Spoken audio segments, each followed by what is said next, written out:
Hello, and thanks for joining us. I'm Dr. David Talley. I'm a urologist with Urology San Antonio. And I'm going to talk about a few issues today that are sort of near and dear to my heart, something I see a lot of in my practice, something that I think some issues I think we can discuss that I think will help a lot of people take care of a lot of problems, I say, hopefully keep you out of my office and keep you out of other urologists' office and sort of try to make people's lives a little better.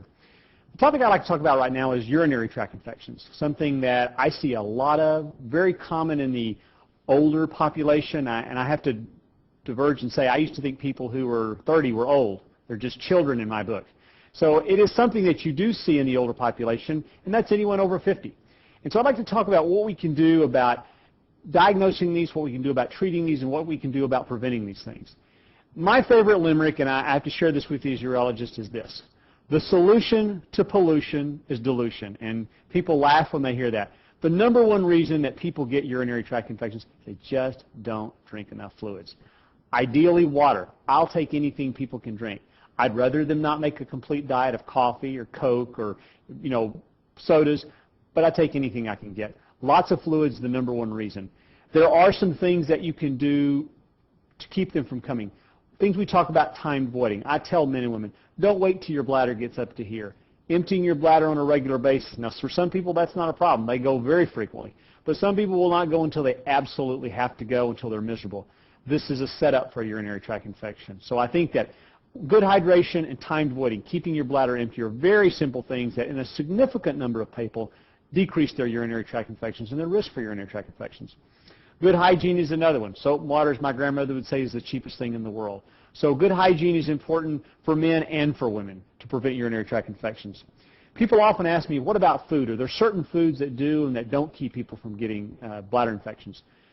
By and large, a good diet is important. Good nutrition, people who are malnourished, people who have undergone things like chemotherapy, people on immunosuppressant drugs like steroids, or may have some sort of immune problem, are at an increased risk. But by and large, a good nutrition and a good diet will help prevent those things.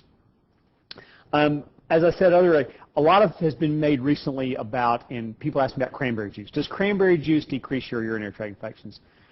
The answer is sort of. There have been a couple of studies looking at cranberry juice and cranberry extract that's been used you see in the health food stores. The truth of the matter is there was one study that showed in a certain group of E. coli, which is a type of bacteria, they can decrease the risk of urinary tract infections. Theoretically, with cranberry juice, the way it works is this. If you get your urine more acidic, which is what cranberry juice is, you decrease bacterial colony counts and decrease infections. You have to drink a whole lot of cranberry juice. In my practice, I've probably met a handful of people that really like the stuff. I can't stand it, just a personal opinion, but a lot has been made about it. In some people it does work, other people it does not work, and so some people just have to do trial and error to see if that works for them.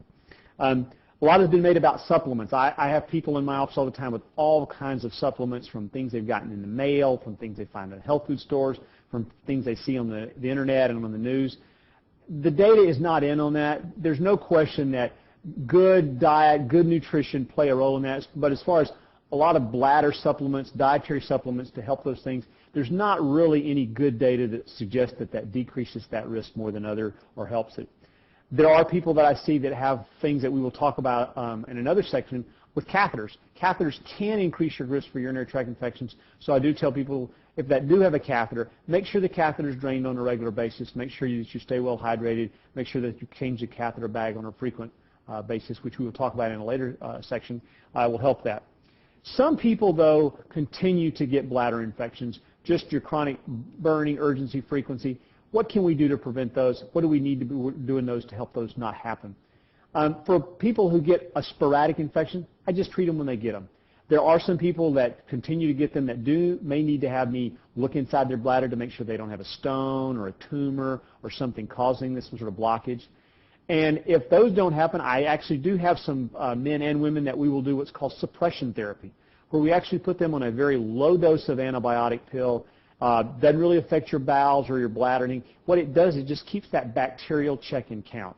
The way I explain people is this: your bladder is this. Your bladder is the body's closet. Its job is to store facility. It's a storage facility.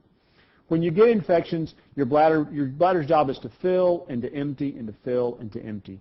And as people get infections, the lining of the bladder is just like your walls in your house. There's wallpaper and there's paint to protect the walls in your house. Well, there's a lining on the inside of your bladder. When that lining gets cracked, it gets inflamed, pieces of it kind of, for lack of a better word, kind of fall off. The bladder needs a chance to heal.